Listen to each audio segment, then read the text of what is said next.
So we're here at Lumine to begin the countdown to the new season. Sadly, golf's over for the year, but this is the perfect time to make some changes over winter. I'm joined with Dan Whittaker, who's going to help me effectively set some winter goals. So Andy, we've had a look at your stats for the year and we've noticed that your miss over the year with the driver had been sort of 80% to the right, and it's been the same swing fault that caused the one to the left. But without us looking at the stats, you obviously hated the one went to the left because it's hitting the ground, and that was probably the one you thought was a bit more destructive. But actually, without looking at the stats, we didn't know which one it was, and because it's such an emotional game, every time you hit one to the left, you sort of, that's the one that you curse and you remember. And it was quite interesting that when we spoke about it, you were thinking, oh yeah, I hit a lot more left and the more destructive, but actually the one to the right had actually cost you more shots over the year, hadn't it? Yeah, I think so. And as you say, that left one is just an absolute disaster. Like starting left, going left, there's no stopping it. So it'd be the same swing fault that's been causing that. So, you know, analysing your swing, we know that you don't necessarily load your right side of your pelvis enough going back, so you're not creating enough depth in that golf swing. So when you aren't loading that hip enough going back, therefore there isn't enough room coming down to deliver the club into the ball. So that on its own, therefore, is then taking away the space in your golf swing. So when you're coming down, because you've not turned your hips enough, once you fire and you really separate very, very nicely in your swing to get the power that you do, when you don't quite get the timing on, which can be when it's under pressure a little bit, that's what's leading to those sort of high rights, or your body knows that that's going to happen and your hands flip it and it goes to the left. So they're both actually club face issues, but because your arms are being trapped. So we know that we want you to try and get the feeling of loading through that right side of the pelvis, and that's going to be what we're going to work on throughout the winter.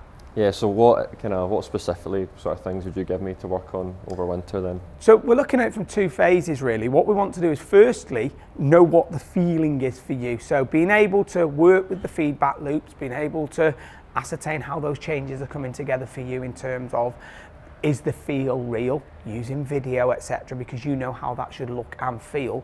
And then what we want to do is when we're hitting shots is actually be aware of what the start line's doing, because not everyone's got a track man, have they? Yeah, exactly. So what we'll do is we use these alignment sticks here. I'm going to set up a gate, and because what this will then do is, as you hit the ball, you'll be able to see where that's starting relative to the gate, and then be able to relate that back to what the swing feeling is. And then that will then slowly but surely be able to marry up the two between where the ball is going to what the swing chain feels like. So what we do is we get the two here, and unfortunately here we are in Spain and it's absolutely chucking it down. What mate. are the chances? You didn't order this very well, did you? I mean, come on.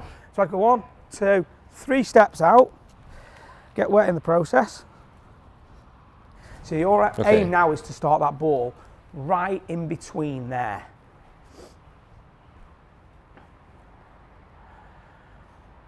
So once you've got the ball starting through there, what we're going to be aiming to look for is, you like to see a little draw, so that's obviously going to be path related, and it's going to be where that's starting relative to that gate, is it starting right of it or left of it, is all going to be club face, and then you can then get that back to what the feeling is.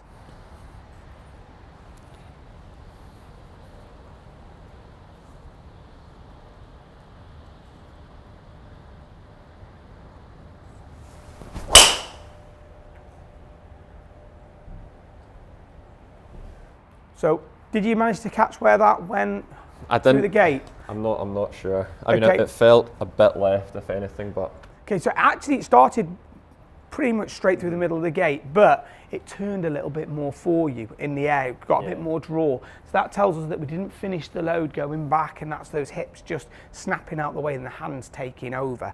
So you got the start line there, but it curved a lot in the air. So that would tell us that the path was just a bit more inside on that one. So what you can do is that ball flight, you can relate that back to what the feeling would be.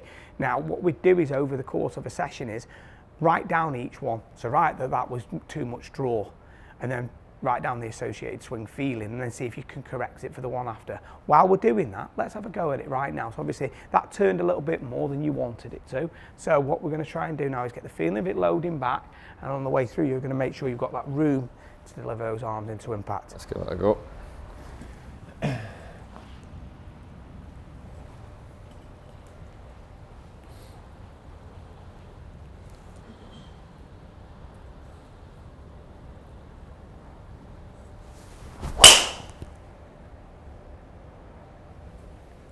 Well, that one was absolutely crushed, mate. So that's the sort of thing that we would want to do, is relate what the ball flight was doing each time back to the feelings, make the notes on it, and then what you can then do is you can then relate that back to me, and we can then keep working at those swing changes over the winter. And that's what I would employ everyone to do.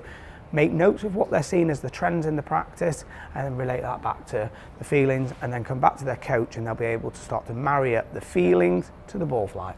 And what would you say to folk who maybe don't have access to maybe TrackMan, they don't have kind of stats on hand? What would you say to kind of those players? Well, I think these days in terms of stats, so many free apps out there that we should be able to get some form of data down. So that's the first thing I'd make sure that everybody tries to get their data down on the apps. In terms of understanding sort of path and ball flight, there's so many other places out there now to just go and get some initial data. I think that if you can go and just even hire out a simulator just for an hour to find out what your path is, so therefore you can then start to be able to make those changes. If not, get a lesson off a coach who you know has got a really good understanding of the ball flight laws, and therefore then they'll be able to match up what you're feeling to what's going on.